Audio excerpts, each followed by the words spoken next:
welcome you back to the Pepsi Viper Championship. Bill O'Neill having a cakewalk, an 85-pin win, a 33-pin win, and then a 56-pin win over Tommy Jones.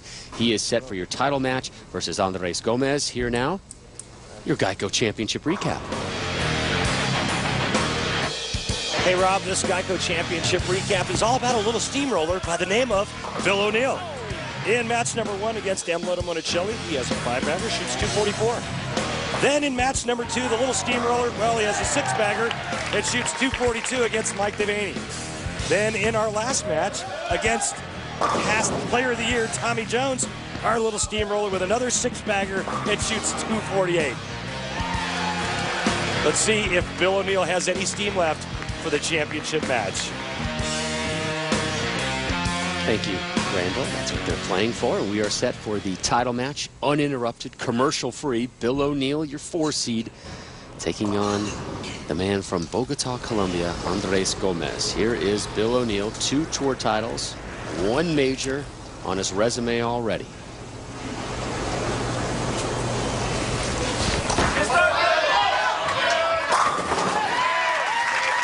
O'Neill has been consistent all day, a 244, a 242, and then a 248. Time now for the introduction of O'Neill's opponent. The tournament leader owns multiple world titles, including 3 South American championships. From Colombia, Andres Gomez.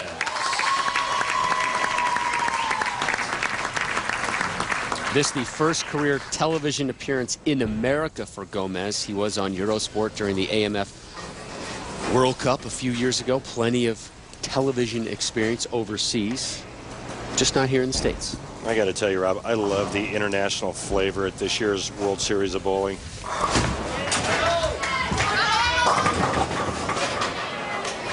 I just think it adds so much more to the sport.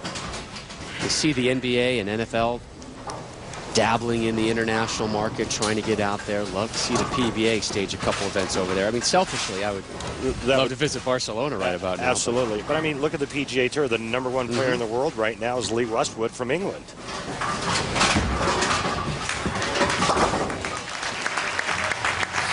And here's Kimberly with a little bit more on the foreign invasion here in Las Vegas. Kimberly? Rob, there are only 4 international players who've ever won a PBA Tour title on U.S. soil. They're Mats Carlsen from Sweden, Hall of Famer Emleto Monticelli from Venezuela, Finland's Mika Koivuniemi, and Australian Jason Belmonte. And we'll see if Andres Gomez can pull off the win today to become number 5. And Gomez, Kimberly, with a spare in the first. Here he is to start the second.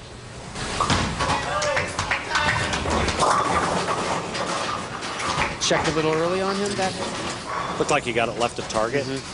Remember, it's all about angle through the front part of the lane, and that's what creates a little bit of hold. But once that angle goes too direct or too much up the lane, the ball will never hold off. See this? See how deep he's playing, sliding in the left gutter, but never got the ball far enough to the right. His angle was too straight.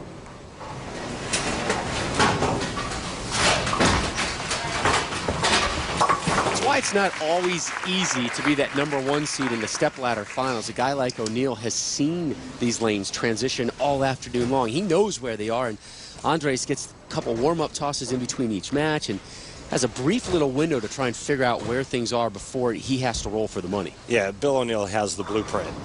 Andres does not, and I think it's even tougher because of the fact that he's never been in this situation before. Now he's the #1 seed. He doesn't get the luxury of maybe getting a game under his belt.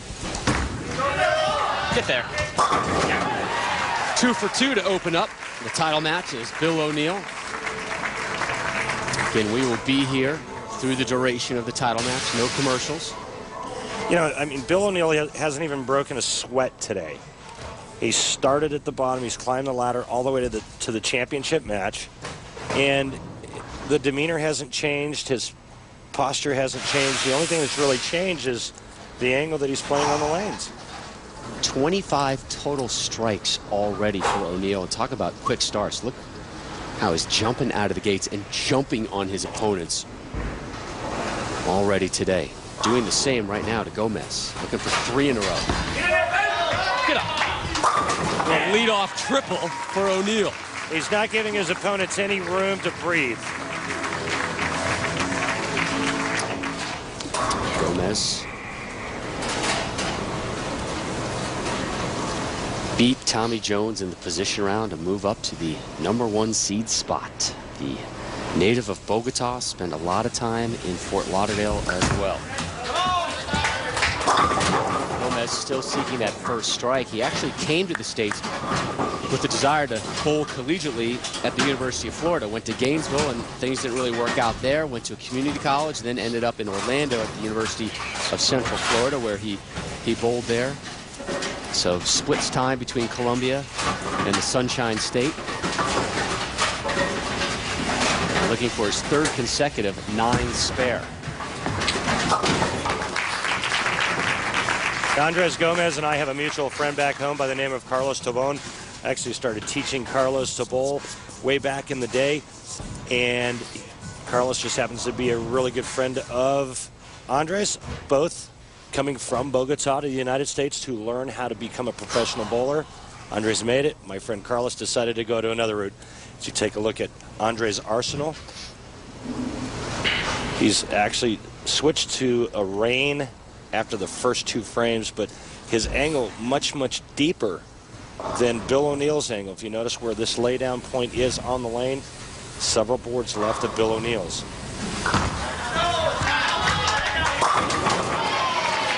Looks like something just worked for Mr. Gomez.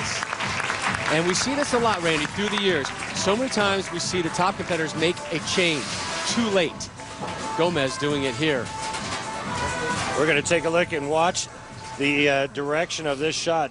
It's going to be laid down about here. It goes out to about that 7th or 8th board, and then all the way back. You see how deep that is, about the 25th board.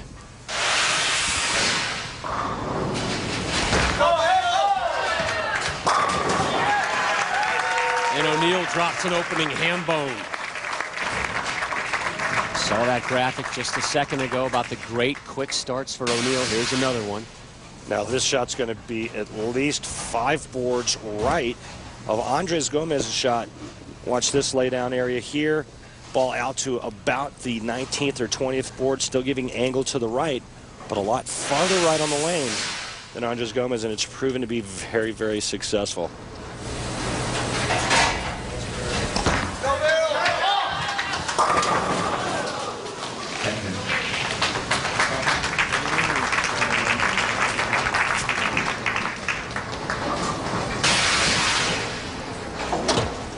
Pretty good shot coming up here from Bill O'Neill. Now this ball here is just going to enter the pocket just a little soft, leaving that half 10, but boy, he hasn't left too many of those today.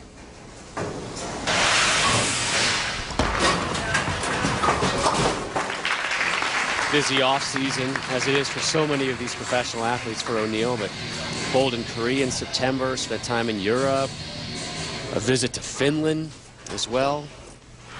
And here is Gomez, who's getting set for the Colombian Nationals, which will be held in Medellin soon.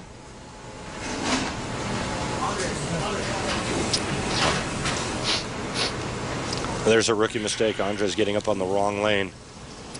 I was going to take a practice shot. I like the humor, Andres. Has never been a #1 seed in a stepladder final.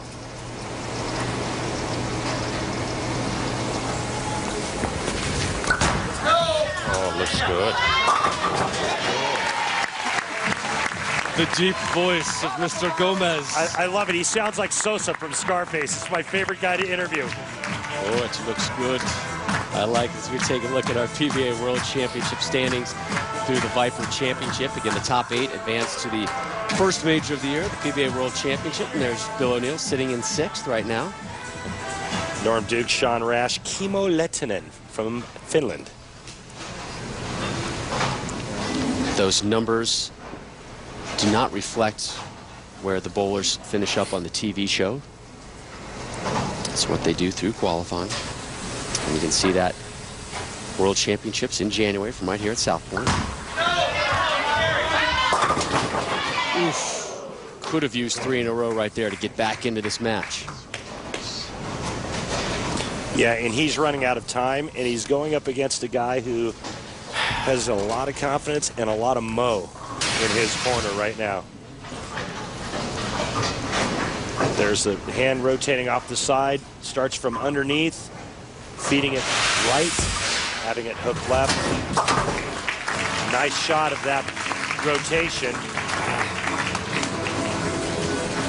So still just 2 strikes through 6 frames for Gomez. O'Neal already with 4 strikes and is set to close out the 6th with a 22-pin advantage here in our title match, the Pepsi Viper Championship. Eugene McCune won last week in the first event of the season, and here in the second, Bill O'Neal in control. And another strike for the real deal, Bill O'Neal. And O'Neal's going to cause some real problems for the rest of the people in the PBA if they think he's somebody not to be dealt with. I mean, this is a guy who got Player of the Year in his sights coming into this, and a win here really would help elevate that cause.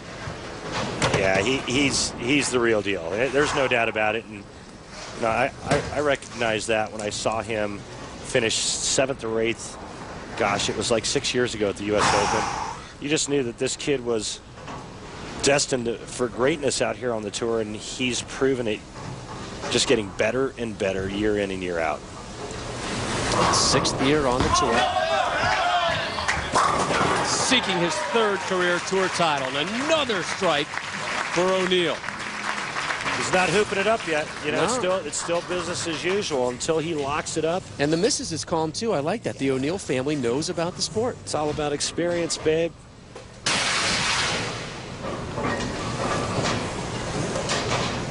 Bill O'Neal is very much up the back of the bowling ball, controlling the transitional move as that ball comes off the end of the pattern. And that's why his ball reaction's been so phenomenal this afternoon. Just good stuff at the bottom of the swing. And see, Rob, there's the difference. A lot of angle from Andres Gomez, the ball coming up late, finishing behind the head pin, leaving that soft 10. Just a lot of angle is creating that soft 10 for Andres Gomez. Bill O'Neal much softer. Excuse me, much straighter. Much less angle. Another spare for Gomez, which allows O'Neal to further distance himself from the Colombian. Hey, Rob, I've got an idea. Let's find out a little more about my friend from South America. Well, I've been bowling my whole life, since I was 7 years old, back in Colombia. I used to watch the PBA shows, you know, taped, and I used to, when friends flew into the United States, you know, we'll get a couple tapes and just watch the shows. So I was always, you know, my whole passion was to get to the PBA and to make a show to win a title. I grew up watching Amleto. You know, he was just 20 years old, and I was about 7 years old watching him bowl.